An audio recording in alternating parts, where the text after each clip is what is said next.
11 নম্বর অঙ্কটা আমরা এখন দেখব। 11 নম্বর অঙ্কটা কি বলা হয়েছে যে বার্ষিক শতকরা 6 টাকা মুনাফায় 500 টাকার 4 বছরে মুনাফা যত হয়, অর্থাৎ 6 টাকা মুনাফায় 6% আর এর মান 500 টাকা। 500 টাকাটা কী করবো আমরা অন্য কালার সিলেক্ট করে নিই। 500 টাকা অর্থাৎ কি পি এর মান, এবং এটা হলো এন এর মান। 4 বছরে মুনাফা যত হয়, মুনাফার মানটা কত? মুনাফার মান হলো আই। ঠিক আছে, এই আয়ের মানটা আমাদের বের করতে হবে। আয়ের মান বের করার পর বার্ষিক শতকরা 5 টাকা মুনাফায় কত টাকার 2 বছর 6 মাসে মুনাফা তত হবে।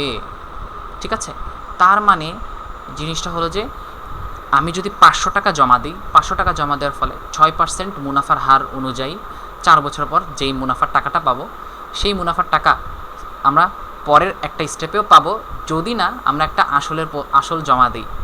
তো সেই আসলটা কত, অর্থাৎ পরবর্তীতে যে কোনো যদি 5 টাকা মুনাফার হার হয়, 5% মুনাফার হার হয় এবং 2 বছর যদি আমি টাকাটা জমা রাখি, তাহলে 2 বছর 6 মাস, আসলে 2 বছর 6 মাস যদি আমরা টাকাটা জমা রাখি তাহলে সেম অ্যামাউন্টের মুনাফাটা পাওয়া যাবে। তো কত টাকা জমা রাখলে সেম অ্যামাউন্টের মুনাফাটা পাওয়া যাবে সেটাই আমাদের বের করতে বলেছে। তো আমরা কিন্তু আরেকটু ভালো মতো কিন্তু বুঝতে পারি যে তোমার প্রথম যে মুনাফাটা পেয়েছিলাম সেই মুনাফার মানটা দ্বিতীয়তে পেতে হলে পি এর মান কত হতে হবে সেটাই আমাদের বের করতে বলছে। পি এর মান অর্থাৎ কি আসলের মান।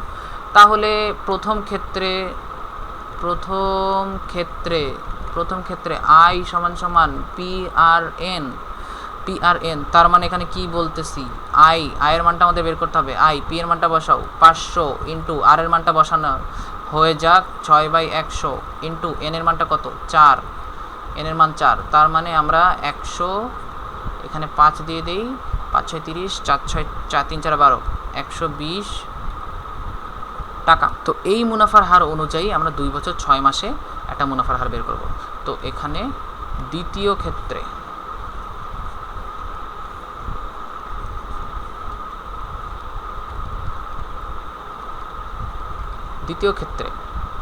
I2 সমান এখানে তো I2 আমরা দিব না, আমরা I2 না দিয়ে I কিন্তু আমাদের সেম থাকবে P2RN। তাহলে এখানে নতুনভাবে আর এর মানটা কত? নতুনভাবে আর এর মান হলো বার্ষিক শতকরা 5% ইকুয়াল টু 5/100 এবং এন এর মানটা কত 2 বছর 6 মাস। 2 বছর 6 মাস বলতে গেলে কি বোঝায়? 2 + 6 মাস হলো তোমার অর্ধেক, যে 50% সময়, 1 বছরের 50% অর্থাৎ 6 মাস। তার মানে কিন্তু হাফ বা অর্ধেক বলতে পারি। তার মানে কিন্তু আমরা বলতে পারি 6/12। হ্যাঁ, তাহলে এখানে কি আসতেছে 2 + 1/2, তাহলে 5/2 আসতেছে। তাহলে এখানে কত 2.5 বা 2.5 বছর। ঠিক আছে, এখানে আমরা পাচ্ছি 2.5 বছর। সেই এন এর মানটা আমরা এখানে বসাই দিব এবং পি এর মানটা বের করব।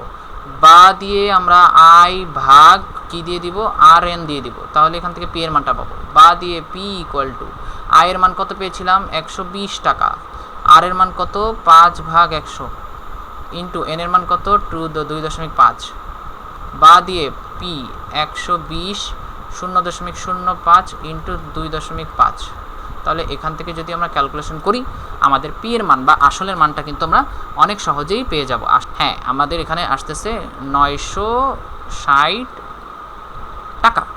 আমরা কিন্তু আসলের মানটা পেয়ে গিয়েছি, অর্থাৎ আমাদের 960 টাকা যদি আসে বা 960 টাকার যদি আমরা জমা রাখি, তাহলে আগের যে মুনাফাটা ছিল অর্থাৎ 120 টাকা যে ছিল সেই 120 টাকাটা আমরা পরের বারে মুনাফা হিসেবে সেম টু সেমভাবে পাবো। ঠিক আছে, আশা করি 11 নম্বর অঙ্কটা আপনারা সবাই বুঝতে পেরেছেন এবং এটা কিন্তু এমসিকিউর জন্য অনেক অনেক গুরুত্বপূর্ণ। এমসিকিউতে অর্থাৎ জবের ক্যান্ডিডেট যারা রয়েছেন তারা কিন্তু অনেক সহজে এই সূত্র বসিয়ে হাতে কলমে কিন্তু করতে পারবেন। জাস্ট পলিসিটা মনে রাখেন এবং সূত্রটা মনে রাখেন, ভালো মতো সূত্রটা মনে রাখলেই হবে।